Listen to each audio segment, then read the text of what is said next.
were angry. Like I'm angry at God. God has taken my baby. I'm not gonna go to church. I don't want to worship right now. Yeah, sure. I'm upset. In the moment, there isn't much that people really can understand, and they don't know how to help you. And you also can't articulate how to help them without revealing how much you're actually fracturing. Yeah. And how do I reveal that I'm fracturing without damaging the perception that I'm a good husband? I reached the really low point. I slipped into depression. I was broken, just tired from carrying the weight of the last couple of years. My body couldn't anymore. I couldn't anymore. Mentally, I was thrashed.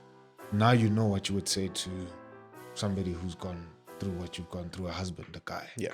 What would you say to them? Hey, what's up? Welcome to That Husband podcast with me, Black Newborn. Here we are husbands who aren't where we want to be, but certainly are not where we used to be. We are imperfect, always failing forward, trying to know better so that we can do better.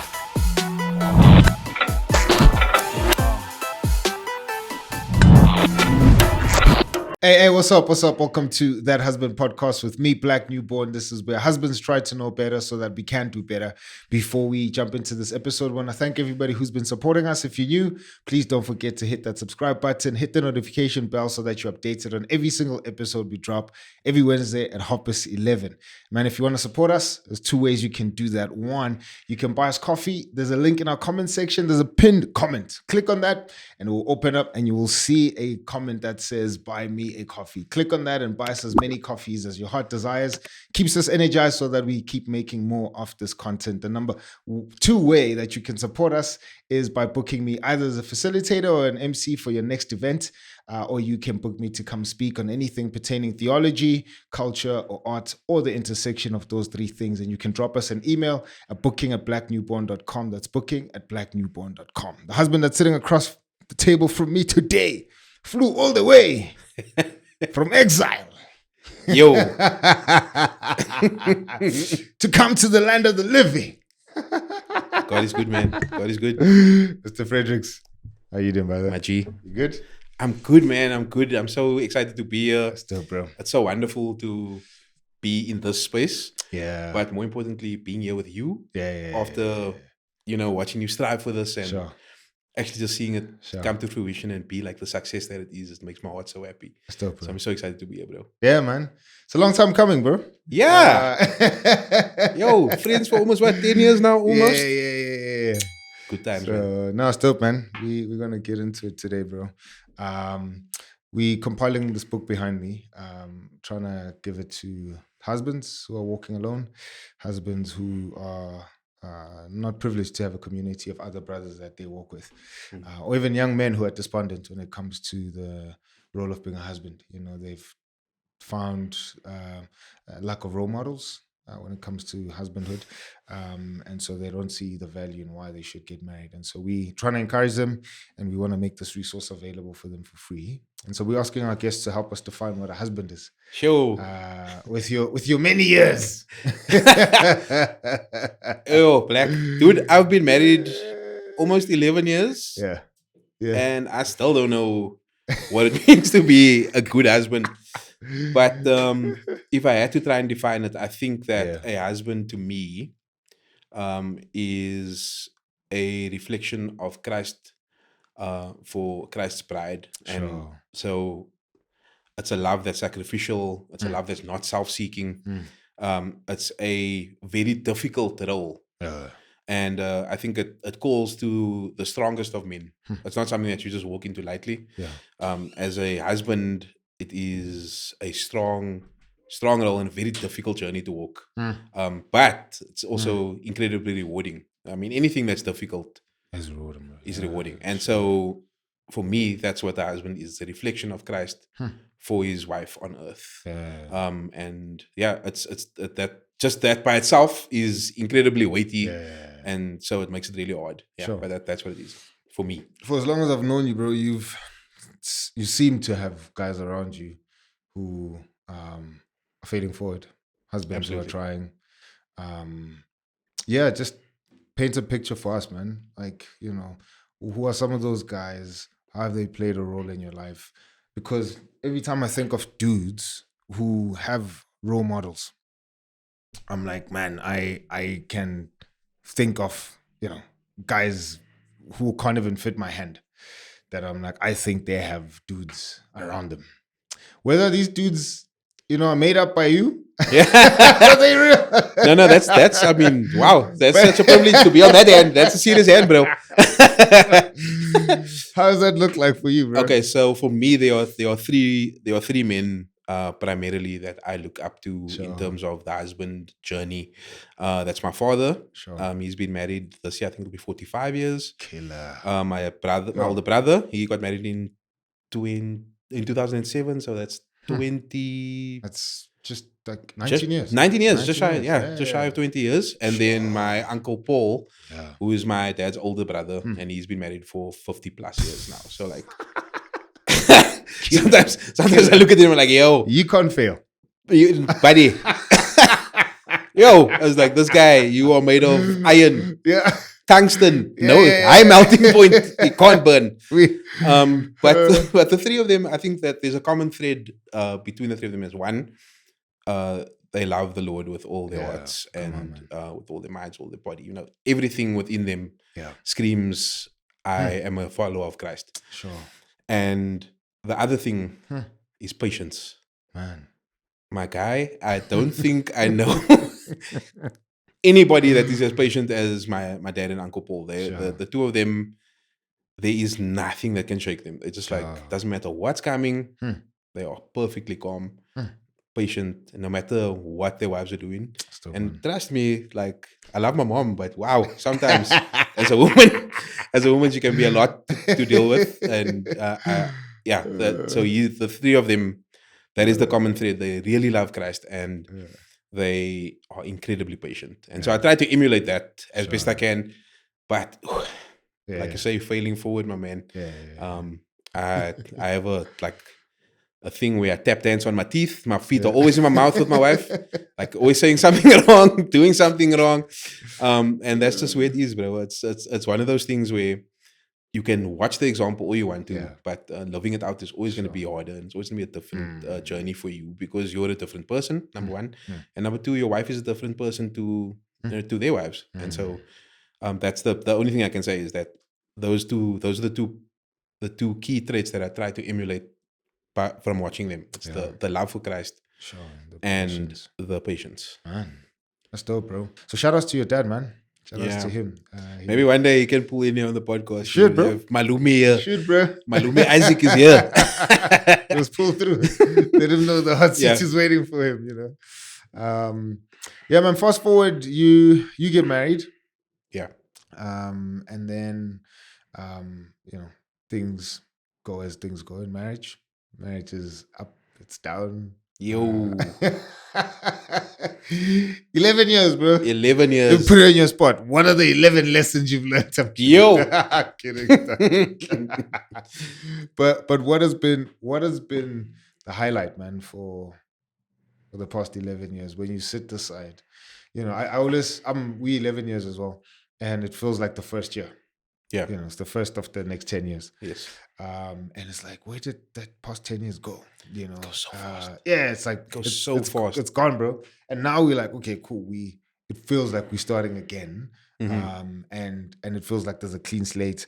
If you have a clean slate, how would you start again? What would you do differently? Wow, what a question, dude. Yeah. So I'm like, for you, what's been the highlight, and how have you taken that highlight to this, first year? Yeah, as it were. I think that is a serious question. Sure. What would I do differently if this was the first, like we had to go back to year one? Oh my gosh. I think it would be that not your failures aren't personal. Wow. Yeah. And you shouldn't take them personally. Sure. Your wife comes in with expectations and she comes in with certain understandings that don't match yours. No matter how much you want it to, it will never line up perfectly. Sure. And so walking in with that understanding would make, I would imagine, that the first 11 much easier because most of the fights that we've ever had have been born from the fact that I internalized failure so badly that I then spend time beating myself up for not meeting the mark that I've set for myself. Crazy. And again, like I said, because I became quite confident in the presence of my father and my brother, and who they were, and seeing their like triumphs.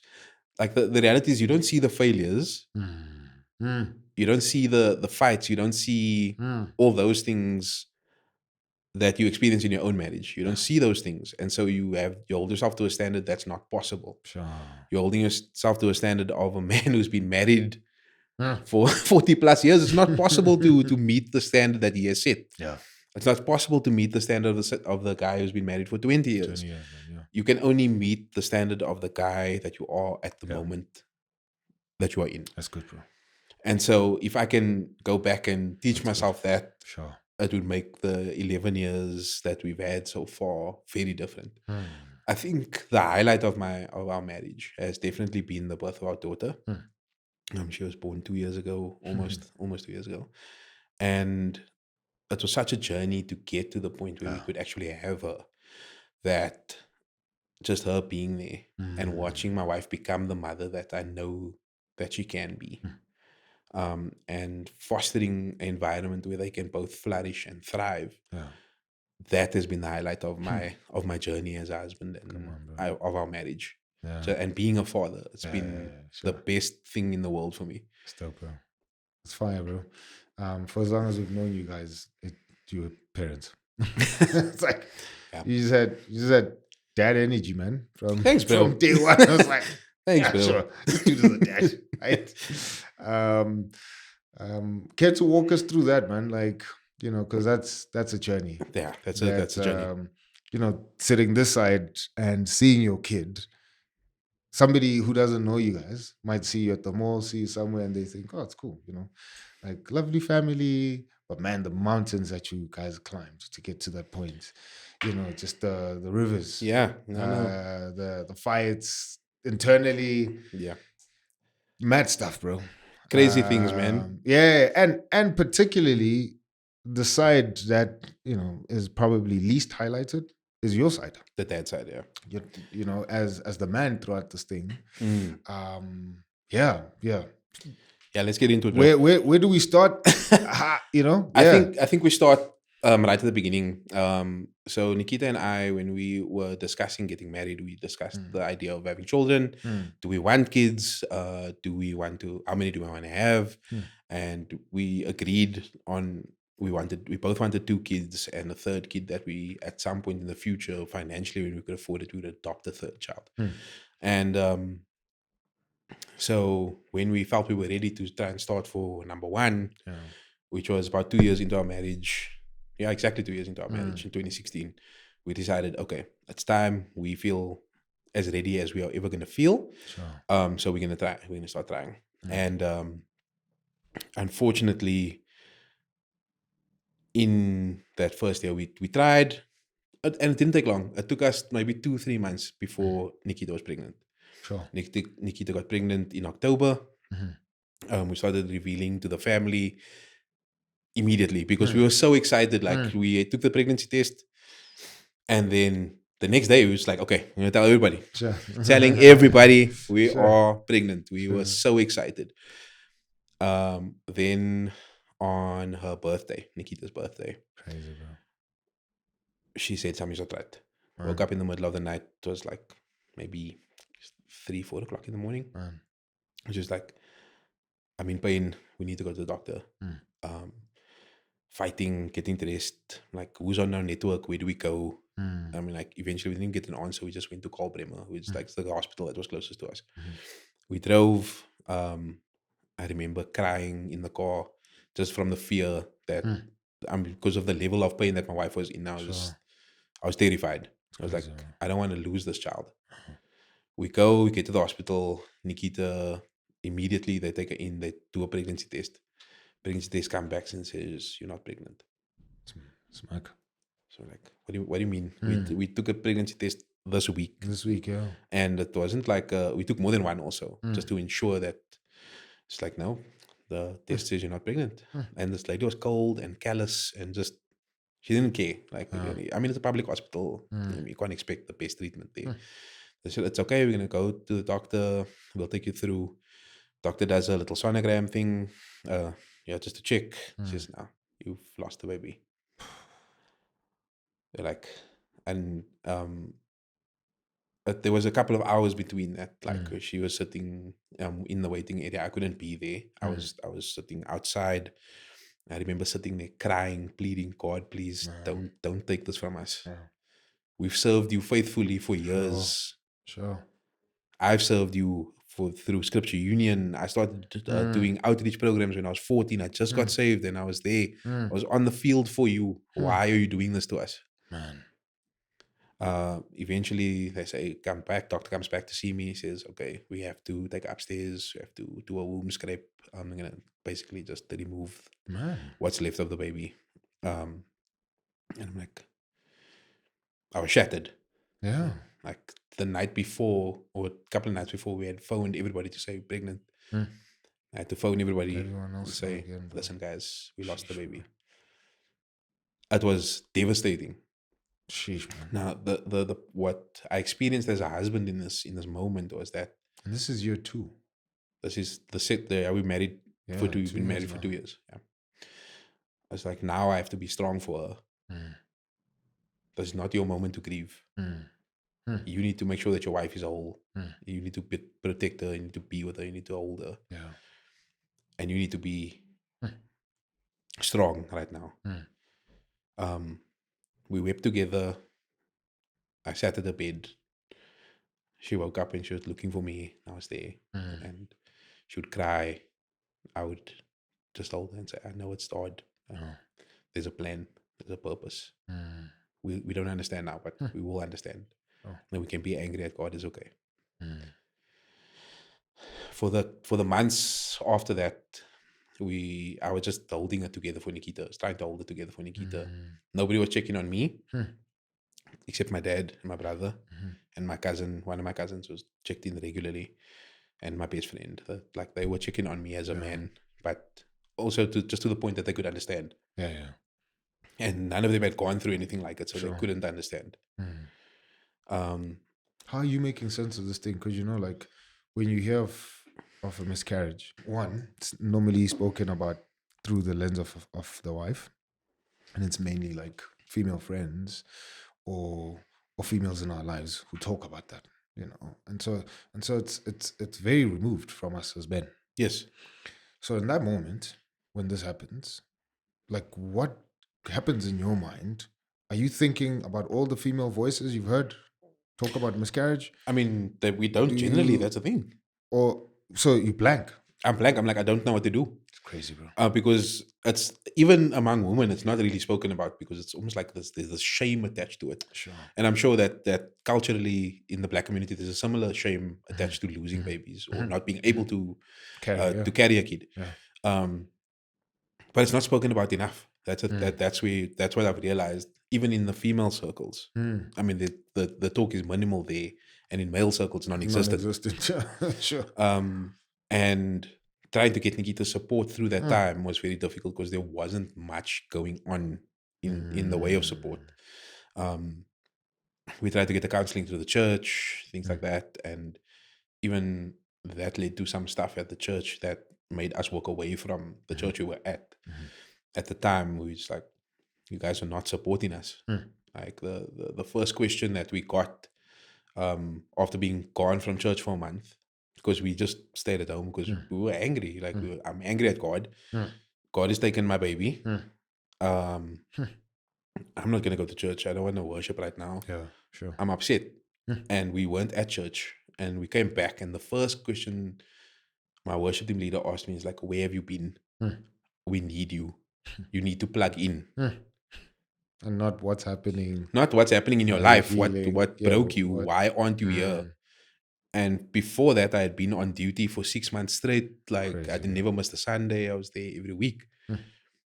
And that was the first question they asked me. It was like, "Why aren't you back?" It's crazy. Man.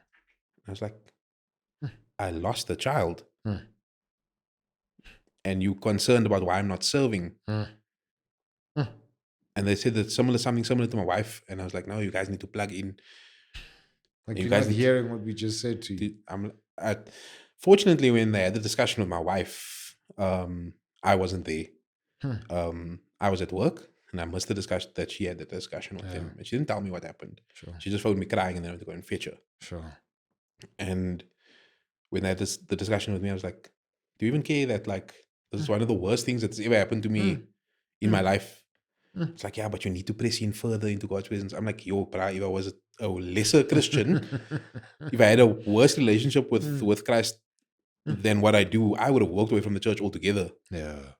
Like, Sure. I was so angry, and when they had that discussion with Nikita, without me being there, I was ready to throw hands, and I mean, at that point, my hands were unisex; anybody could catch these hands.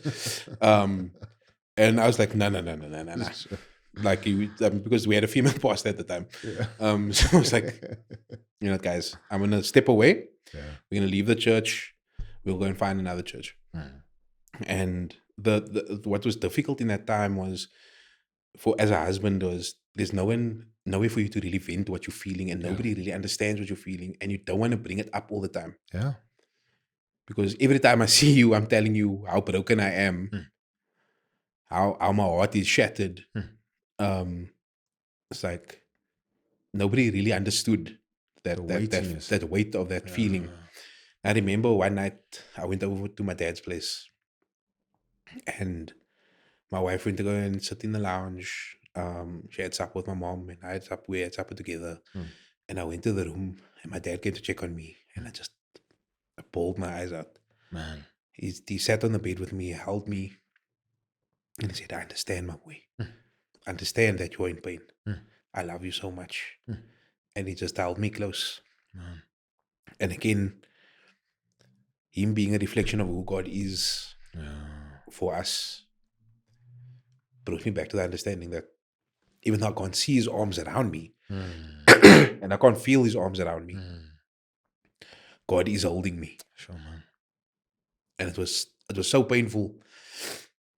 Like, thinking about it now, I still can experience that pain. Even though I've got a child now, I can still experience that pain. And it's brutal. It's crazy, bro. But we press on, right? And we go on, and eventually we get to a point where we're ready to try again. Thanks, bro. Yeah. We get to a point where we're ready to try again. Sure. And we start trying again. Again, doesn't take long. What was the time frame between? So she lost in November on the 20th.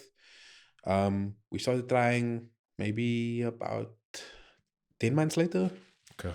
Yeah, about 10 months later, we tried. What conversations are you having leading to that so I was point like, of trying again, bro? I was like, are you okay? Sure. Do you want to try again?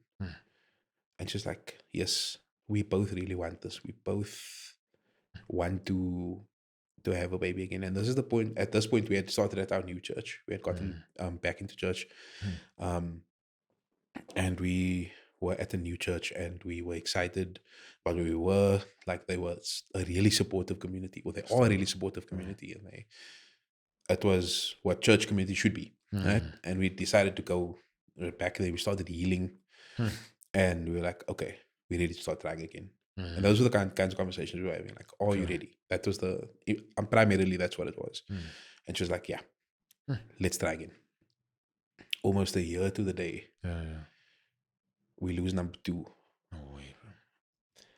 She goes to school.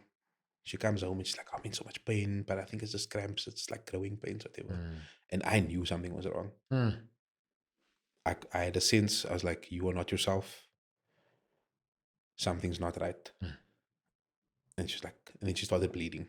I was like, okay, we're going to the hospital right now. It was after school. I was on leave. I was like, okay, we're going to the hospital now. Got to the hospital.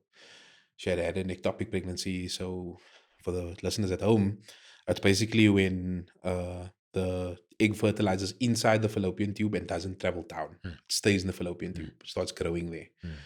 And basically what happens is it ruptures the fallopian tube, and then the blood pours into the uterus. Sure. And that can kill. It can kill you if you don't get to the hospital fast enough. You can lose not just the baby that is there, you can lose your wife as well.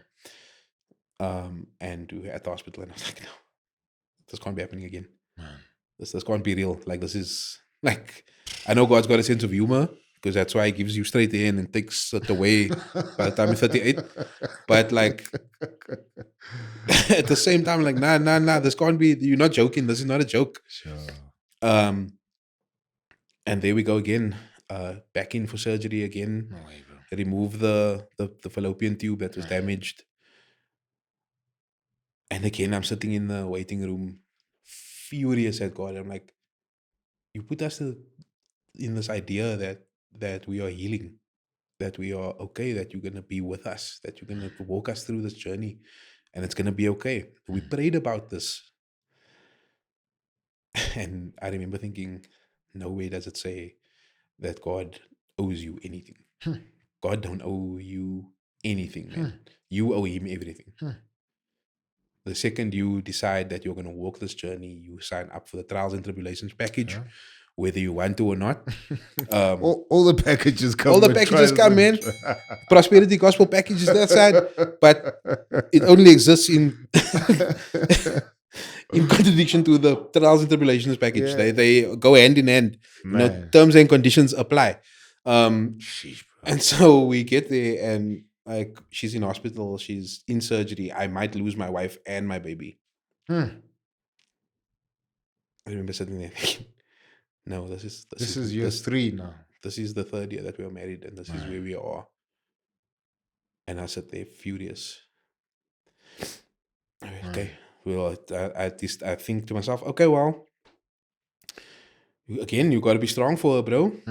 You got to stand there. You got to, no matter how shaky your foundations are, you might be trying to hold up a cinder block with a toothpick, but that toothpick has to hold. You have to. You got to be there, bro. Man. She needs you. Whew. And I remember just the rage that she had in her heart towards God after that. And inadvertently, I decided to sort of become the outlet for that rage for her. Like I wouldn't say no to her. Like, you be angry at me, it's okay. Like, I don't want you to be angry at God, so be angry at me rather. Why was that? Why did you not want her to be angry at God? It's almost to the point where I was like, I don't want you to walk away from Christ because of what you're experiencing right now. Right? You can be angry at him, it's okay. Like, I understand that, but I would prefer that you not be angry at him and understand that we are his children and we owe him nothing and he owes us. I mean, we owe him everything and he owes us nothing. But when somebody's experiencing that level of pain, you can't say something like that to them. That wound is so raw and so open that you can't say, God doesn't owe you this. He loves you, certainly. And he loves you enough to use you. But at the same time, he doesn't love you enough to give you a baby that you want so desperately. But that's not the truth of the matter. No. It's not the truth of the matter. It's not that God doesn't love you enough that he will bless you with a child. I mean, his blessings are not tied to his love for you. Yeah. He loves you endlessly no matter what. Sure. The blessings are just an overflow of that. And you are not the focus of the story. Yeah. You are not the focus of the biblical story. You're not the focus of God's salvation plan. He is the focus. He will always be the focus. You are just the tool that he uses to glorify himself. Sure. But in a moment where you're in such deep pain, that's not words that bring any kind of comfort. And so that part of me was that I want to comfort her. And all I can see in scripture is harsh truth. And except for like books like Psalms, where David extols his pain and God comforts him through the words that we see in Psalms. But at that point, she's so torn up internally that she's not going to be able to be there and really embrace that message. Yeah. In time, she will. But in that moment, there's nothing that I can say scripturally that is going to quell that rage and that pain that she's experiencing. So again, we go back to the drawing board. We're praying together. We're trying to pray together, trying to get to an understanding of why we're going through what we're going through. Yeah. We start counseling with our pastor. And our pastor, fortunately, has always been a straight shooter. So he could shoot straight where I wouldn't want to, right? He could tell her things that, as a husband, not always my place to say. Although I'm a leader in a home, my job is to love her sacrificially, and sometimes that sacrifice is not the way we expect it to be. Sure. And it means that I might have to sacrifice a portion of my leadership to a leader who I submit to. Right. And he was then able to share some of those harsher truths with her in those counseling sessions. And it was okay because I could then reinforce those ideas at home, but in a more gentle and loving way. Sure. But again, the focus was still on Nikita. Yeah. And I don't blame her. No. It's just the way it's set up because it happens to her. To her. Like it doesn't happen in my body, it happens in her body. She's the one that was in surgery. She's the one who almost lost her life. I nearly lost her and I lost the baby. So it doesn't happen to me, it happens to her. Yeah. But it is happening to me at the same time. So it's a difficult dichotomy to navigate because like how do I bring to the fore that I need care as well? You need a hug, man. Yeah, exactly. So like I'm wounded soldier bleeding on the battlefield, but she's more wounded, so I have to pick her up and carry her back. Yeah. And there's more females in her life and just in the world generally that she can mirror. Yeah. You don't have any men to mirror. Exactly. That you've seen go through this. And even if there were men that went through this, they probably took it on the chin. Yep. And, just continued with life. Or worse, they found other counselors in a bottle. Yep. In a joint. A needle. Yeah. Something else. You know what I mean? Things that you wouldn't want to go to. And so you left in this limbo of trying to mirror something and someone, but there's no one. Yeah. And there's nothing. Crazy, bro. All you can do is turn to scripture. And even then, you don't always know where to look to find the comfort that you need. Did you at any point fear that she might not be a Christian anymore because of this? No. Throughout this part of this journey, up to the point of the last time that it happened. Yeah. Yes, I fear that very much so that she would want to walk away. And how's that for you, bro? It's tough because it's my job to keep her there. It's my job to lead you towards God. But then again, in the same breath, it is my job to lead you there. I can't make you stay there. Sure. It's my job to lead you to Christ. It is not my job to have a relationship with Christ on your behalf. Yeah. You have to have that relationship with him. And you have to resolve that for yourself with him. You know why I also asked that? It's in that tough moment when you know that I need to lead her with the truth of scripture. But right now, telling you that you're not the center of the story, it's just true. It's just hard. Yeah. Right? And so then the very thing that you want to use as tools to empower you to help her go there, you're like, man, I can't open this toolkit right now. Yeah. Right? But that's all I have. Yeah. And so I'm like, there's a level of nakedness and exposure, a lack of inadequacy, a lack of feeling insufficient. Yeah.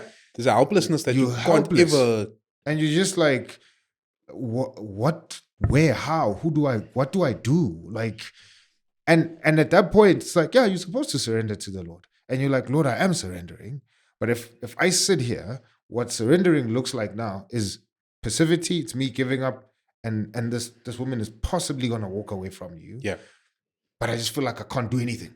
Yeah. I'm like, I've painted myself into a corner. Like, yeah, you're an ant. Yeah. You're an ant and there's lines drawn around you and you're just like, there's nowhere to go. Like, and that's the hardest part about it. It's the helplessness. You can't do anything. You are not there to shoulder the burden for her. You help her carry the burden, absolutely, but you can't carry the full weight of it because you don't understand the weight. You can't carry that weight for her because you don't understand it. You understand aspects of it, but you don't understand it. Yeah. And it's so difficult. It's so brutal. It's just an absolute mind-bending trauma that you're experiencing, and most people never really understand it. So then we go into year 4 of marriage. Bro, a lot of people fight about dishes in year 3. Yeah, no, 100%. That's the level of our struggle. We're arguing that we don't have a dishwasher. Yeah. You guys have had your lives altered. Yeah. Twice. Yeah. In year 3 already. Yeah. And at that point, I was like, I'd given up. How on old my are you? I was doing, no, wait, I was 31, Crazy, bro. 31 years old. Yeah, it's so incredibly odd Mm. where we are at that point. And we're going into try number 3. Right. So, like, I mean, it's How like do a you even cycle. convince yourselves, bro? Like, Because it's, everything in me says, yeah, give up, bro. yeah. I Like, mean, as I and sit we had here, people tell us that as and I know well. your story, I mean, but yeah, as I sit here, I'm like, after that, everything in me is just like, that's nah, cool. boy, we're not doing this. Yeah, because We're not, bro. I think the desire to be parents Yeah. was so overwhelming that we was like, God knows we want this. Mm. God understands that we want this, Mm. and this journey is incredibly painful. But we are hoping that there's an end, that there's an end to this road, where Mm. we are holding a child Mm. that was birthed from Nikita. Mm. And then we go 2018, we try again, Mm. and again we lose the baby. Second ectopic pregnancy. This time she doesn't lose the fallopian tube. Mm. I might be confusing the two. Like, I can't remember if it was after the second lost or the third lost that she lost the fallopian tube, but she lost another baby, another ectopic pregnancy. Okay, after that we decide we're taking a break. Yeah. Can't do this anymore. The pain is just too much. Sure. We're just gonna love. We're just gonna be. Just gonna serve the Lord and love each other and just try and be patient with each other and try and get through to the point where we'll be okay again. COVID happens. I lose my job because of COVID. Yeah. I'm unemployed. Life is difficult. We're living off Nikita's salary, and things are just really tough in our marriage at that point. Just between the two of you. Yeah, I mean, it's difficult, like, because Yeah. you get to the point where you realize that, like, you're supposed to be the provider, protector, priest of this household, but you are only fulfilling 2 of those roles. And even then you're not doing them really well because you're still recovering from the last 3 years, which have been incredibly brutal, and nobody's really checked in on you properly and taken time to ensure that you are okay. And because of the fact that I try to be funny, try to be a funny guy, I don't always succeed. But like, because I don't hide. I mean, just I'm a generally joyful person, and like happy, and so people don't see what's actually happening in your heart. They just see Alvin who's fun, you know. And 2020 rolls around. COVID sort of, we were about to lift just before we lifted, and I reached the really low point. I was like, I slipped into depression, and I was broken. Just tired from carrying the weight of the last couple of years. My body couldn't anymore. I couldn't anymore. Mentally, I was thrashed. Sure. And I almost commit suicide. Think about it. Almost act on it. But I don't. Somebody pulls me out. My auntie gives me a call just to check on me. It's like, how are you doing? I miss you. I haven't seen you in a while, obviously, because we're like in lockdown. And it's like, I was just thinking about you and I miss you and I hope you're okay. Right? And that moment, that little interaction is like, yo, dude, you were going to let this lady, this auntie that phoned me, I was going to let her be the one that finds me. Right? Because they were in the house that we were staying in. It was a house that they own, and they were busy doing renovations and stuff like that. And I knew that day she was going to be there before my wife got home. Crazy, bro.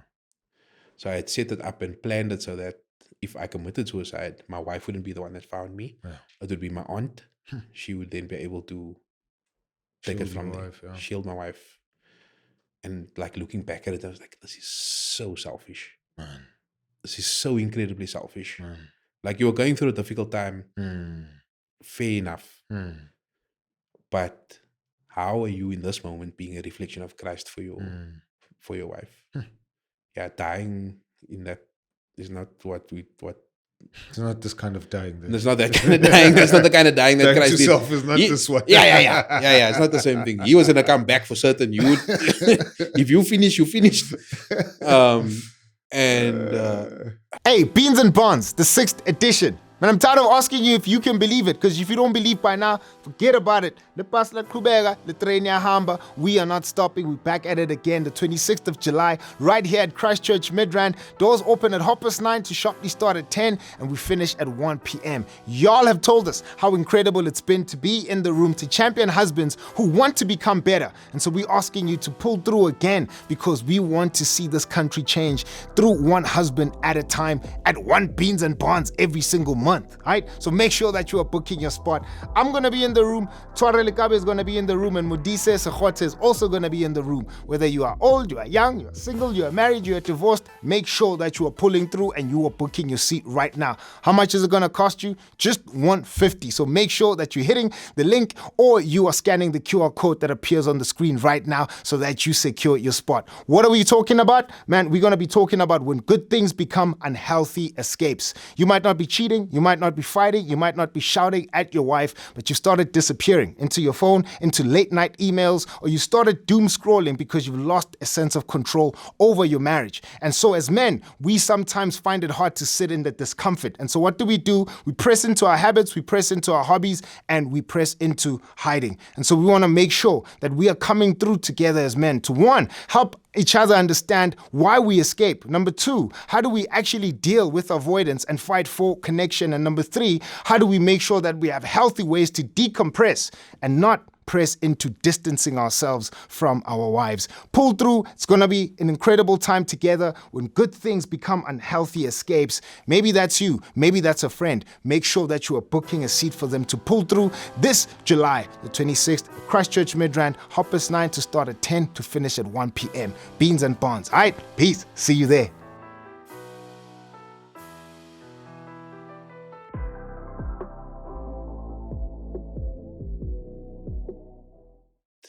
How are you in this moment being a reflection of Christ for your wife? Yeah, dying in that is not what.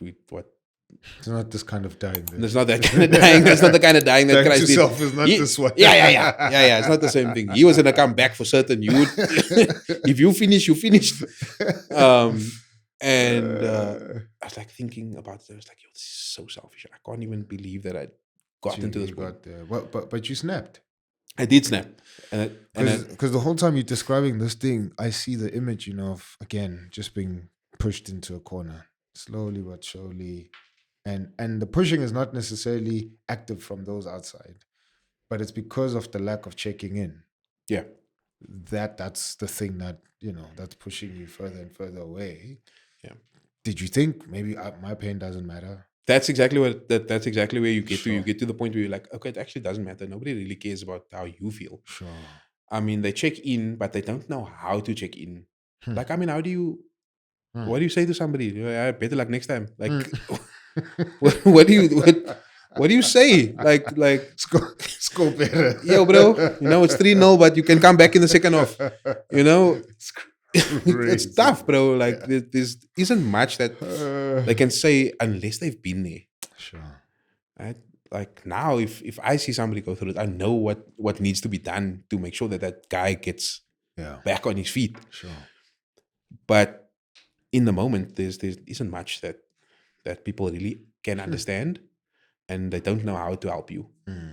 And you also can't articulate how to help them without revealing how much you're actually fracturing. Yeah. And how do I reveal that I'm fracturing without damaging the perception that I'm a good husband? That's a tough one to be in, bro. Exactly. Like, you're supposed to be the stone wall that protects your family, but your wall is full of cracks. Cracks, bro. Eventually we get, I pull out of that. I get some of my friends, my father, a couple of guys who like to come in around me. Do you confess and say, guys, to them? I need you. I need you to help me. No, I didn't confess to them. I only confessed to them years later when I was ready to talk about it. Okay. Except for the one guy, Clayton. Sure. He's a pastor. And I was like, I need your help. I need you to hold me accountable, but pray for me. And he knew, as my friend, as one of my oldest friends, he knew how to look after me mentally and emotionally, because of his pastoral training, not because of the fact that he knew how to take care of that situation in particular, just because he knew me as a person. And so he helped me get over that and get through my depression. And we walked the journey together. Eventually we get healthy. We said we're not going to try anymore, but we're also not actively stopping. So we're not like using condoms anymore. We're not on like birth control or anything like that. So we're like, okay, Lord, this was around 2022. We're like, okay, Lord, we are understanding now that our suffering is not for us. We understand now that our suffering is not for us. Our suffering exists for your glory, number one.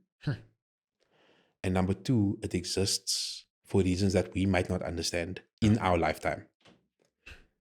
It might exist only so that people see us going on and pressing on to you and loving you despite what we've been through, and realizing that their situation is not as dark as they think that it is. There's always light when God is around, right? You might not see it. That light might be emanating from behind you, and all you see in front of you is darkness. But that doesn't mean that people don't see the light shining on you. And so we get to that point where we get to that understanding, and we are ready to try again. But not actively try, which is like, Lord, we're going to leave this in your hands. If we get pregnant, we get pregnant, great. If we don't get pregnant, that's also okay, because we are living according to your will. 2022, Nikita gets pregnant. Happy days. We make it past month number 3, which hadn't happened to that point. Okay. Right? We'd never gone past 3 months.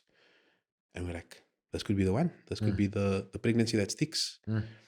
We have a little scare early on. Nikita like plops a little clump of blood out, but like it's not like she's not bleeding. We go to the doctor, like we're like, whoa. Is she okay? She does the scan. She's like, there's 2 heartbeats here. Crazy. You guys are having twins. And we're like, oh my word. Like we thought this baby was a goner. We thought here we go again. The round 4, another knockdown. And we're like, no, you're having twins. Okay, cool. We start going for scans. We start doing stuff. It's getting exciting. Like, okay, cool. Man. We go for regular checkups because like she's like, okay, based on your history, we want to see you more frequently. Just by virtue of the fact that you've lost so many kids already. And she's like, okay, cool. One of the next month scan. They're like, okay, we've got a little bit of a concern here. One of the placentas is not attached properly. It's attached at the end of the placenta, and it should both be from the center of the placenta, but only the one is from the center. Concern is that the one on the side, he's not getting enough nutrients. So he's a little bit smaller than his brother, and we are concerned about that. Come in again in 2 weeks' time, and we see okay, there's the massive risk, and this is one of the most beautiful but also most heartbreaking things that can happen to a set of twins. They have this thing where they can sense each other and whether or not they're getting enough nutrients. So the bigger one, the nutrients are all coming into him first. He is starting to realize something's not okay with my brother. So he starts pumping his nutrients into his brother. But at that point, his brother's gone already. It's crazy, bro. His brother's already dead. Sheesh. So he's trying to pump his nutrients into his brothers to give him life. Wild, man. But in so doing, he's killing himself slowly. Wild. Next month, Nikita goes into labor. Wild. And I'm like, no ways. Not again. Start having prayer meetings. Doctor says, listen, my thoughts are abort. And I'll tell you something, guys, at home. I'll tell you the pro-life, pro-choice conversation will really get tested in a moment like that. Because the doctor says to you, you need to abort your baby because you can lose your wife and both children. Okay. medical abortion. It's not just because I don't want to have the baby. And we're like, nope, we are children of the living God. We are not going to abort this baby. And we will fight with everything that we have, all the weapons that we have, spiritual, medical, whatever weapons God has given us, we will fight with. And we will leave the outcome to Him. We start having prayer meetings, we start having all these things. And eventually we lose both twins. And Nikita goes into labor, she gives birth, they're both gone. Sure. I remember seeing his little body because they developed enough that he had like all his limbs, fingers, but his skin was still thin and see-through. They hadn't developed that like to the point where it was like skin. And I remember seeing him then holding my wife's hand and her giving birth to a baby that she knew she was never going to get to raise. She was never going to get to hold this boy. We were never going to get to know his personality. We were never going to get to see who he would have been. And the nurse says to me, don't look. I don't want you to see what you're going to see if you look. Because it's going to break you into pieces. And I was like, okay. So I just stayed at my wife's side and watching her push between bitter tears, knowing that we're losing another 2 children in this moment. And again, there's nothing I can do except pray that God's going to carry us through again. Except this time, as painful as it is to know that they will never be there, we will never get to meet them, we will never get to hold them and see who they become. We understand now that this loss is not about us. It's about the people who this will happen to, and helping them understand that God still loves them. And that He doesn't take away our children. He doesn't take away things from us because He doesn't love us. Sometimes we get things that we're not ready for. And to avoid it breaking us and breaking the relationship that we have with Him and destroying what He's built and what He's carrying you towards, for the risk that it will pose, He will take it away from you. No matter how much you want it, if you're not ready for it, you might get like tastes of it, but He's never going to give you the thing that you really want at the time that you really want it. He will give it to you when you need it the most. God is concerned with what you need, not with what you want. And so He continues to grow us. He continues to cultivate that within us. And because we now understand that, we are at peace with our children dying. We know that they go back to Him. He is the source of life. They go back to Him and they go back to His arms and they are safe. And no matter how painful it is for us, knowing that they're not here, we'll never get to meet them. We know that at some point, somebody will see this story and it will give them the strength and the courage to draw close to God in that moment. No matter what it feels like for us. And because of that, we have peace. I have peace as a father, knowing that I've done everything that I could to shield Nikita, to shield our faith, to shield our family. And it's brutal, but we're there. The pain is real, but we're at peace. Previously, we didn't have peace with that loss because we were making it about us. It was about why we're not getting this when we served so faithfully, as opposed to thank you, Lord, for bringing us closer to what we want. And thank you for loving us the way that you do. Loving us enough to use us this painfully. That's part of the thing. Like we always say, we sing these songs on a Sunday. Lord, use me. Hey, brother, like, man, right, cool. Let me use you. And we seem to neglect that everybody in the Bible that God genuinely used, He really hurt. Look at Paul. I mean, if that man entered heaven with any muscle fibers that were still functioning from all the beatings that he received through his life, if you look at Paul, you look at John, I mean, they threw that home in a vat of oil. Liquor for you, bro. But you get to reveal revelation. It was crispy. You know? A little deep fried. KFJ. Kentucky Fried John, here we go. You know? There we go. Like, but there we are. Like, God hurts people that He's going to use powerfully. Sure. It just is what it is. Sure. If you want to be used of God, you must be prepared for the fact that you will get hurt. Not that you might, you will get hurt. His own son. He killed his own son, man. Just like, you're going to die, bro. And he's like, yeah, it's fine. I'll take that weight. I will take that weight. And I will die gladly for them, knowing that it will bring them closer to us. That will bring us. It will bring them to us. Yeah. They will know that we love them because of the pain that I went through for them. And we are the... We don't want to accept that part of, because we hear all these wonderful things. God bless. God will bless you. God will use you. You're the head, not the tail. I'm the head, not the tail. Hi.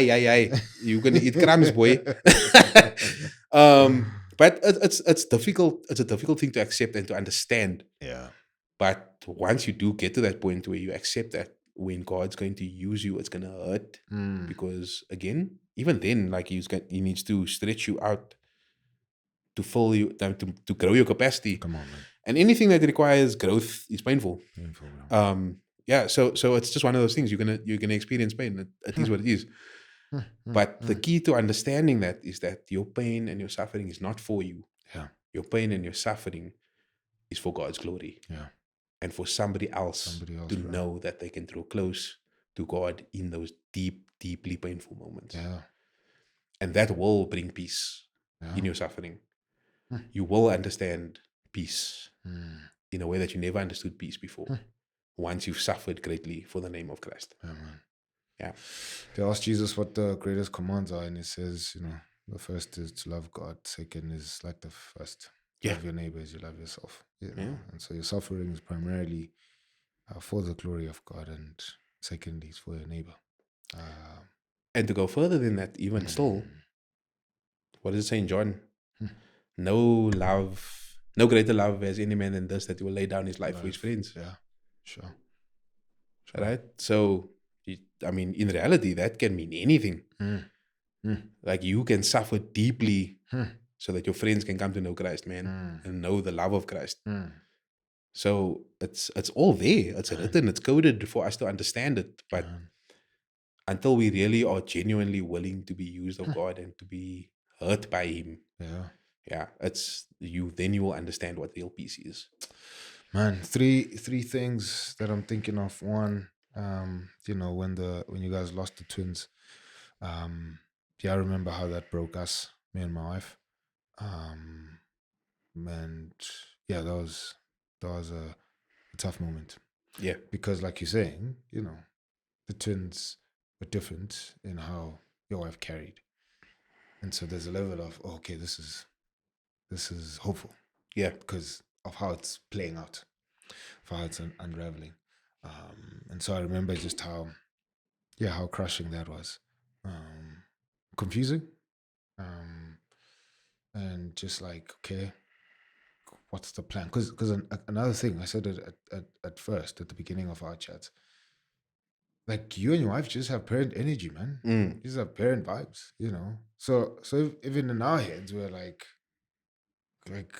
okay, like, are we just imagining things? Are we just projecting, why do you guys feel like this? Like, you just feel like, you're supposed to have kids, man. Like, God, come on. Like, what's cracking here? Yeah, what's actually happening? Like, somebody goes to school, they get a good degree, they have nice contacts, and then they get the nice job and they live the amazing life. Like, okay, it's logical. Yes, it tracks. Yeah, it's maths. And I failed maths, bro, but this is simple maths. Right? Yeah. It's 1 + 1. It should equal 2. Done. 100%. Right? And I was just like, Lord, what is happening? Like, make it make sense, because it's just not making sense. Right? Yeah. So that was just the first thing. And I was like, man, like, that thing hit us hard. Number 2, I remember we were at a camp. I think I was preaching from Hebrews. Or John, I don't know. I forgot. But you and your wife were there. And one of the sessions I was preaching at, you were sitting in front. And I remember feeling like I wasn't settled that weekend. I think I was just going through my own stuff, And then I finished preaching. You guys came up to me and you were just so encouraging. And I'd known about your story, obviously, at that point. But man, the level of faith that you guys exhibited, the just how seasoned with grace your words were, how your posture was just like one of deep wisdom in the Lord, I was like it feels like you guys were preaching. I wasn't preaching. I was like, it's just felt like why does it feel like I was sitting in the audience and you guys were, Yeah. And this is in the backdrop of your story and how you carried that moment. I forgot what I was preaching about, but like you basically reiterated the sermon back to me, and I was like, man, like I know what you guys are going through, and here I am in the pulpit, supposed to be encouraging people, and yet I feel like I'm shaky. And you guys are more encouraging, and I know what you're going through. You know what I mean? Yeah. And I remember flying back home, and I was like, man, that's faith, bro. That when we talk about like walking with Jesus, that's it there, right? And I was just like super encouraged, man. Super, super, super encouraged by that moment. I'm bro. glad that Right? the Lord could do that Yeah. through me. Yeah, I was like, and I haven't told you, I've never told you this before. And I just remember that moment is just etched in my memory. It's just I haven't been able to forget that weekend, particularly that moment, I was like, man, it's incredible. And so praise the Lord for how he's carried you guys throughout this whole thing, But the third thing I wanted to bring up was, you saying earlier on, now you know what you would say to somebody who's gone through what you've gone through, a husband, a guy. Yeah. What would you say to them? Speak up. Okay. Speak up. Don't let the idea that what you are going through be trivial in your own mind. It's a big thing that you're going through because you don't want to be the guy that's constantly talking about this pain and that you don't want to be the guy that's trying to take shine off your wife's pain. You aren't. You're experiencing your own thing. Man, that's a real thing. I'm trying not to take shine away from my wife's pain. Yeah. Man, that's a big thing. Yeah, you're not doing that. All you're doing is illuminating the fact that you are also experiencing pain. You a dad as much as she is a mom. Exactly. And like people forget that the Bible says we one flesh. So the pain that she's carrying is your pain, and the pain that you're carrying is her pain. You carry that pain together. And you need to realize that your pain is just as important and it needs tending just as much as your wife's does. And it goes back to that thing of you loving each other before you can love your kid. Yeah. You need to love each other through that thing. Yeah. And sometimes you're going to need a little bit of pouring in from outside sources in order to, and again, be so careful about who you allow in that space. Yeah. But you have to have guys that you trust enough to pour into you so that you can pour into your wife so that she can pour back into you. It's a circular flow. Like you've got to be able to get a good source. Yeah. Let that source pour into you. You pour into your wife, and she will pour back into you. Sure, man. Because wife, goodness gracious me, wives are way more emotionally adept than we are. And also sometimes more than we give them credit for. Like they see what you're going through. They might not understand the full depth of what you're experiencing because they are not men, but they do understand that you're going through something and they want to be there for you through it. Sure, man. But you shield yourself and you don't let them in when you should be letting them in. But that's again a result of the fact that you're not getting poured into. Yeah, man. So let your friends take care of you and reach out to them and tell them when you need that help. Sure. If they're genuinely your friend, they're going to want to hear. They want to hear. They want to know. How are you recovering? Are you dealing? Are you okay? They want to know that they might not know how to express that need, but they do want to know how to help you. Sure. And the best way to do that is in the moment that you understand what you need, tell them what you need. Yeah. It's good, bro. That's good. That phrase is such a dope phrase, man. Do not think that you are shining your wife's pain. The opposite of that is the wife then who makes this whole thing about her. Yeah. I mean, that's a reality that and then whether she does it intentionally or it's a result of the magnitude of the pain, but then does, overshadow your pain or your experience. And so let's give her the benefit of the doubt. She's not doing it intentionally, but this thing is obviously shocking and it's life altering, that her pain just fills the room, that it squeezes you out. Yep. How do we help that wife be aware that you might be doing that at that moment? So I've always been a firm believer that couples need couple friends. Come on, bro. Yeah. Couples need couple friends. Yeah, hundreds. And this is a space of emotional depth and waters that you are not trained for. We are here on the shore fishing. The girls are angling. They're out here catching blue marlin and stuff like that. They are in the deep, deep waters emotionally. Sure. And it's in this space where you are able to speak to. So I can say to Black, listen, I don't know how to tell Nikita that this is happening. Can you speak to Lily and ask Lily to speak to her? Sure. Right?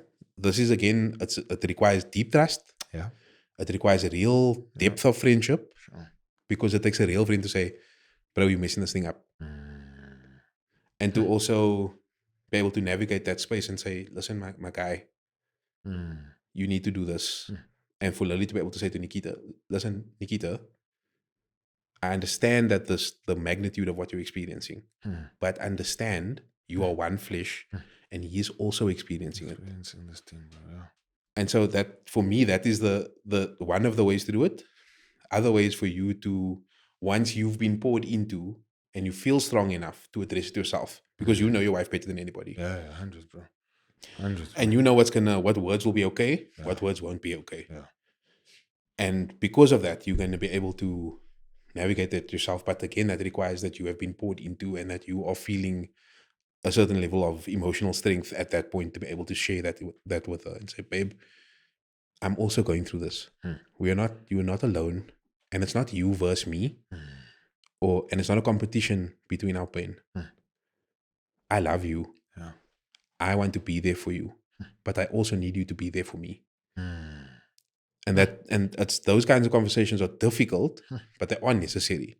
Especially in situations like you're describing now. I was very fortunate that Nikita never made it all about herself. She always checked in with me.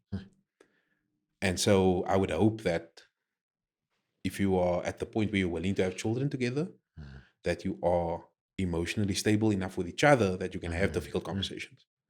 And if you can't have a difficult conversation with your wife, then you're not ready to have children. That's fair, bro. I mean, it's just one of those things. That's fair. So, yeah. No, I hear you, bro. That's good, man. Yeah, that helps.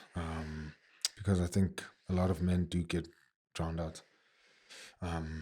And out of trying to be helpful, yeah, we let it happen. Yeah. And we let ourselves get drowned out. But then it catches up with us. It does. Yeah. Catches up with us later, man. I mean, in your case, it's getting to the point where you're just consumed by dark thoughts. Yeah. And I can only say what I'm saying now because I went through that then. Yeah. So. Sure, man. So you guys lose the twins. And, you had decided to take a break before then. Mm-hmm. What conversation are you having now? Okay, so after that, we in the hospital, after a little while after Nikita we'd lost the twins, later that year, Nikita had appendicitis and had to remove her appendix again on her birthday. Delightful. At this point, we need to find a new birthday. Yeah, we're just going to change your birthday now. New ID number for you. Yeah. Let's go. No, so again, she has appendicitis on her birthday. They have to remove her appendix, and she says to me in the hospital, I just feel like I don't deserve nice things. Like, babe, that's not what's happening here. What about me? I'm a nice thing. Yeah, like, that's not what's happening here. God doesn't hate you. I know you're just like expressing your emotions. I know you don't really feel like this. Just in this moment, it feels like that. And I understand that. It's okay. You feel what you need to feel, babe. It's okay. After she goes in for surgery, in the recovery room, a lady in the same recovery room walks up to Nikita and says, I know you've been through pain. Random lady. Just random lady. Never met my wife. She wasn't supposed to be in the recovery room at the point that Nikita got in there. But there was some delay with the paperwork and she was there. She says, can I pray for you? And Nikita's like, yeah, sure. Like, I mean, like, being kind and you moving the lady. And she says, I understand that you've experienced loss. You've lost children. But the next time that you get pregnant will be the time that the baby stays. This lady says to Nikita. It's wild, bro. I was like, she tells me the story afterwards. I'm like, what? That's crazy. I'm like, I mean, in the moment, Nikita wrote it off as like, this lady's just crazy. Yeah, sure. You know, whatever the case may be. I'm like, Nikita, that lady didn't know you from a bar soap. She could tell you that you had lost children. That's God speaking to you through somebody. And then we're like, okay, again, we'll continue on the same path that we were when we were on the twins. We will leave it in God's hands.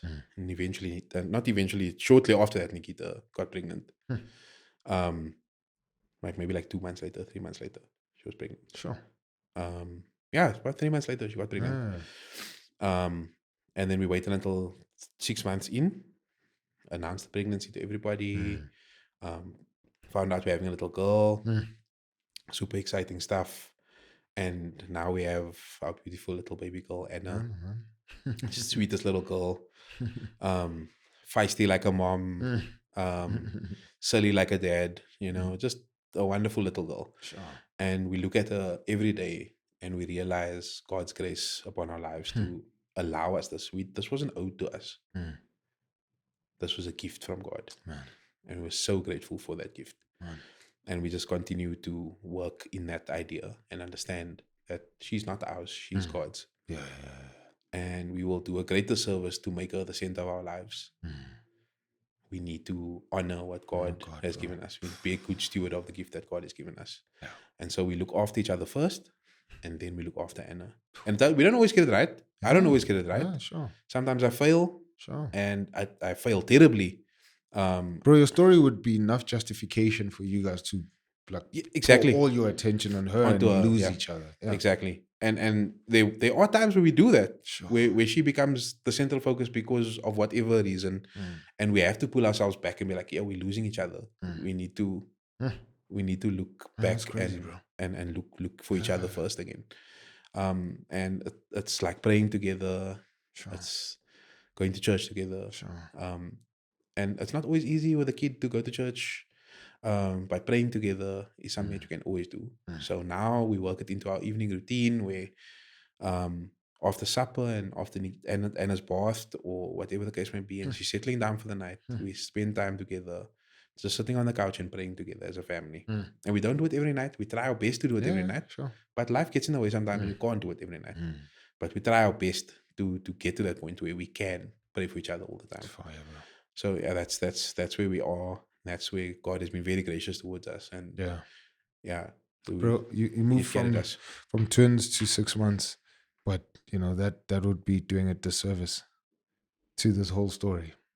You have to walk us through, man. Like 3 months, you passed that, and then what's going on in your mind before you even get to 6 months? Yeah, no, like. It was because at some point, you also just became a medical doctor because of how much time you spent. Anything that looks even a little bit suspicious, I'm like, You were like, I'm a gynecologist here by experience. Yes, I can tell you more about miscarriages than a doctor can. No. So like, we again, like I said previously, because of the experience that I have with my father and him being a reflection of who Christ is. And hearing that story from that lady, who then immediately left. And she, knowing that, I was like, okay, God's spoken, man. Somebody's going to put this in the comment section. That was an angel. And her name was Angelica. Wow, look at that. Right.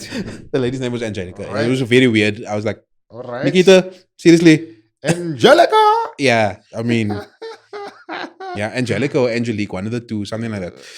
Wow. Here we go. I was like, whoa, okay. Anyway, but like because like for me, moments like that don't just happen. They are ordained by God, and it's not it's there's a lot of theological stuff that we can get into with that, but like that was a very real moment for me in my journey, and that gave me the strength to realize and the faith to be like, we're gonna be fine.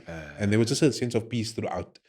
There was no like, we weren't anxious at any point. I mean, Nikita was obviously anxious, like, but by virtue of the fact that she was an anxious woman before I even met her, because of her upbringing and the environment that she grew up in, she was anxious. But that's okay, because we balance each other out very nicely. Like, she makes me think about things that I wouldn't normally think about, and I bring a level of calm and peace to her anxiety that is necessary.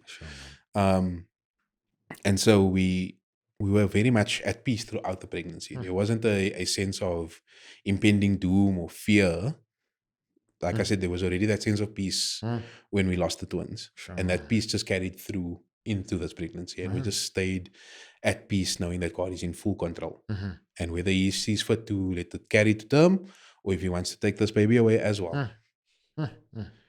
God is God, and his will is achieved whether we want it to be or not. And that's what it was. There was peace. And so we were, obviously every like slightly scary moment is going to be a thing. It's triggering. Because you're still human. You don't become the superhuman, like, faith giant, you know? Like, I mean, even Paul had his shaky moments. Like, yeah, you have shaky moments, but overall, your faith is strong through the process. Good, bro. So we just keep on going, we keep on carrying, we keep on walking, and we just trust God. Like, God's going to carry us through. He hasn't failed us yet. He's carried us through every single time. Sure, man. So yeah, that was where it was at. Definitely, there was a definite trust in the Lord's plan. Sure. And being faithful to what he was saying. Still, yeah. So the day comes, Anna's born. How you feel? And so that for me is the culmination of my faith story thus far in my life. And I do pray, Lord Jesus, that we now move from the trials and tribulations package over to the prosperity, the prosperity section of our journey. You know, we've put down the foundations, and now we build mansion. You know, let's get there now. Yeah, it's bad. No, it's bad. In Nikita's labor, I almost lose them both because they had to induce labor. Because again, history of the labor, Nikita's at the risk for preeclampsia. It's like basically like the blood pressure is going to kill her and the baby, right? Nikita's busy giving birth, and during the process, her heart slows down. And because her heart is slowing down, Anna's heart is slowing down. So the gynecologist tells me, you watch that thing. There's like, in the labor ward, there's this thing that monitors the contractions and it monitors the heartbeats and stuff like that. It's like basically two needles that are going back and forth like this. And a couple of times where it went, it was like flatlining. And it's not supposed to. It's supposed to be constantly moving. And I'm like looking over at it, and I'm like holding Nikita's hand, and my eyes are going back and forth. Sorry. And I'm trying to stay calm, but the thoughts are coming. Like, is this the knockout punch coming here now? Are you going to take both of them away from me? Is it finally that point now where you're going to take both? Sure. And Nikita then, it goes okay. Nikita gives birth, and it comes out like Superman. She literally flew out. Nikita is in severe pain. Sure. She's bleeding severely, and she goes into shock. I hold Anna. They cut the umbilical cord. I've got Anna. I'm sitting on the like, there's a little couch in the room. And I've got Anna on my chest, and I'm watching the doctor sew Nikita back together from over her shoulder, basically. Like, I can see past the doctor into Nikita. And she's busy sewing Nikita back together so that she can stop losing blood. And I'm like, yo, God, okay, I've got one on my chest here. Please don't take the other one from me. Everything works out. I mean, She's here. I'm here. My wife is here. But then after that, difficult recovery, like painful recovery. But Nikita's at peace because she's got her baby. She's holding Anna in her arms. I'm holding Anna. I'm holding her. And there we are. The most beautiful, precious little girl that I ever saw in my whole life. And the nurses are like, oh, she's so beautiful. I'm like, yeah, you're supposed to say that. You have to say that to every kid. I'm like, no, we really don't. Some of them are really terrible looking little alien things. Kids are aliens. She's like, aliens. My daughter came out with a mouth like this, bro. Ew. Shame, eh? So they had to put like a little suction cup thing on the baby's head to pull her out at one point. And so she came out, so she had like a little... She had like an orange on the side of her head. But it went down like after a day. But like for the first couple of pictures, I like strategically placed the beanie, you know, Kasi style. So like you see a little bit of forehead, but like this.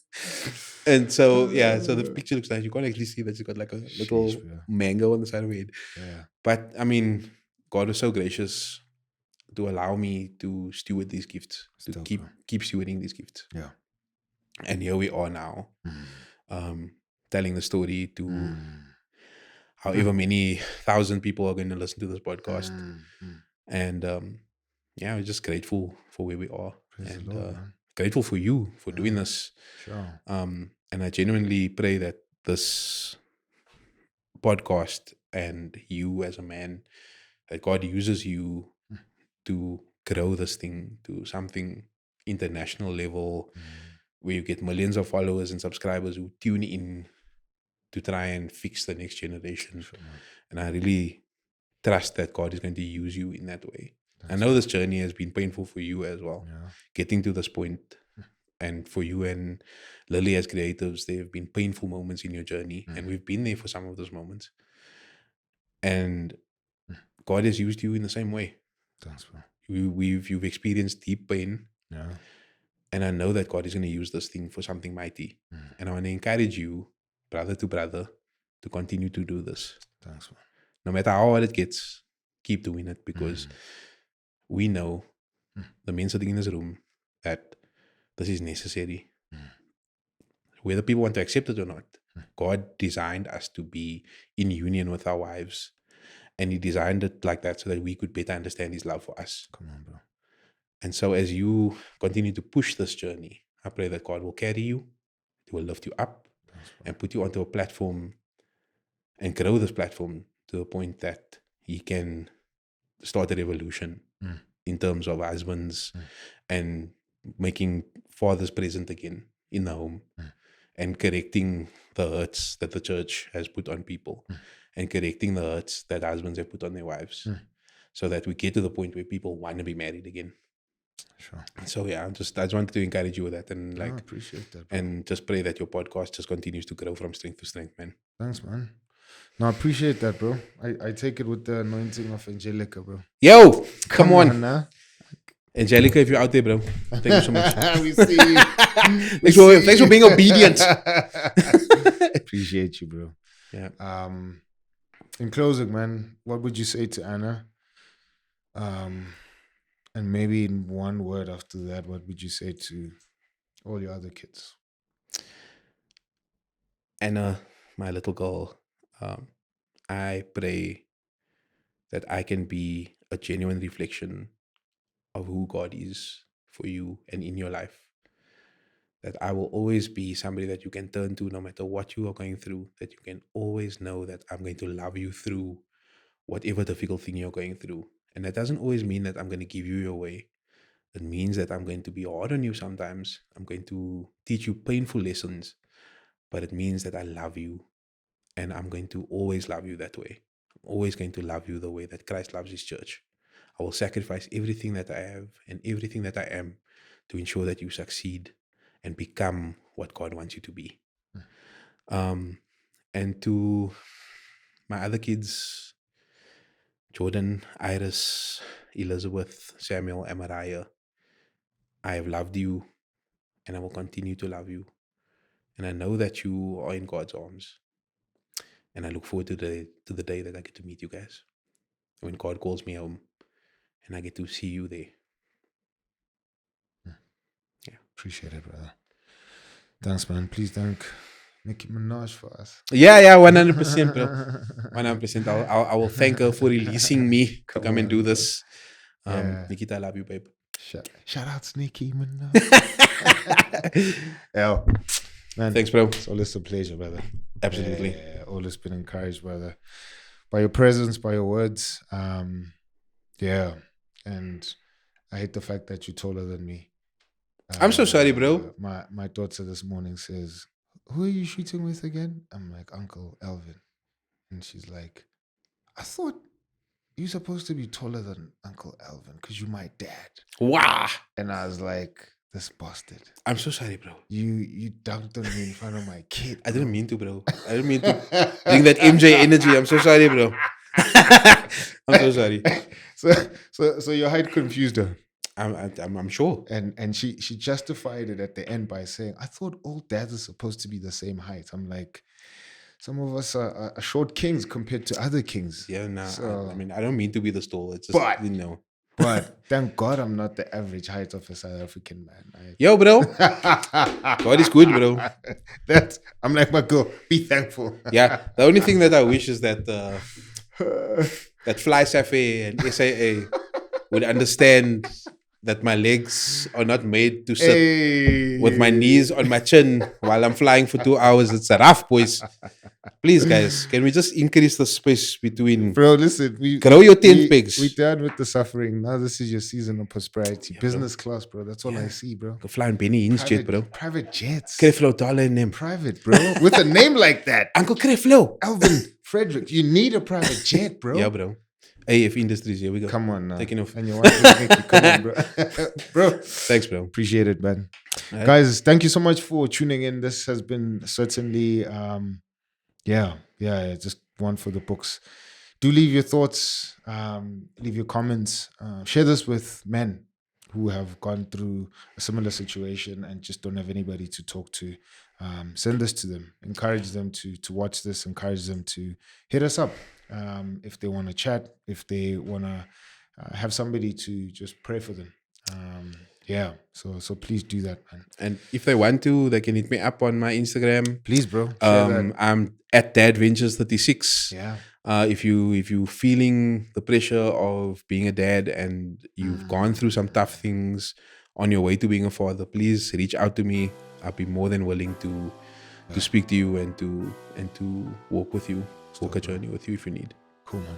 Cool. Guys, we'll see you next week, Wednesday, for me and the team here. All right. Peace.